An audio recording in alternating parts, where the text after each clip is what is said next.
Hey everyone, welcome back to another exciting tutorial. Today, we're diving into how to use Sheet Summary in Smartsheet for 2025.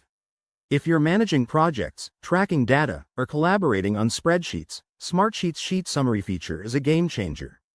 It lets you create custom overviews of your data without getting lost in the details. By the end of this video, you'll be able to set it up quickly and efficiently. Let's jump right in. First off, what exactly is Sheet Summary? It's a built-in tool in Smartsheet that allows you to pull key metrics, formulas, and insights from your main sheet into a dedicated summary view. This is perfect for dashboards, reports, or quick glances at your project's progress. With the 2025 updates, Smartsheet has made it even more dynamic, adding enhanced customization options like conditional formatting and real-time updates, making your workflows smarter than ever.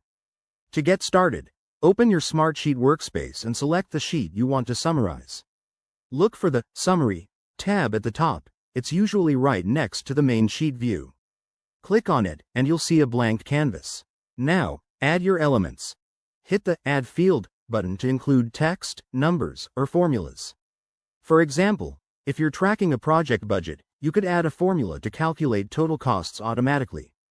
Don't forget to use the Properties panel to customize how your summary looks, change colors, add icons, or link it to other sheets for a seamless experience.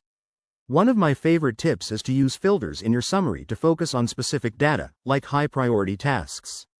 This is especially useful in 2025's version, where you can now integrate it with Smartsheet's AI suggestions for smarter insights. Once you're done, save your changes, and your summary will update in real time as your sheet data evolves. In summary, Sheet Summary is all about efficiency and clarity. It helps you make data-driven decisions without the overwhelm. If you found this helpful, give this video a like, subscribe for more Smartsheet tips, and drop a comment below if you have questions. Thanks for watching, and I'll see you in the next one.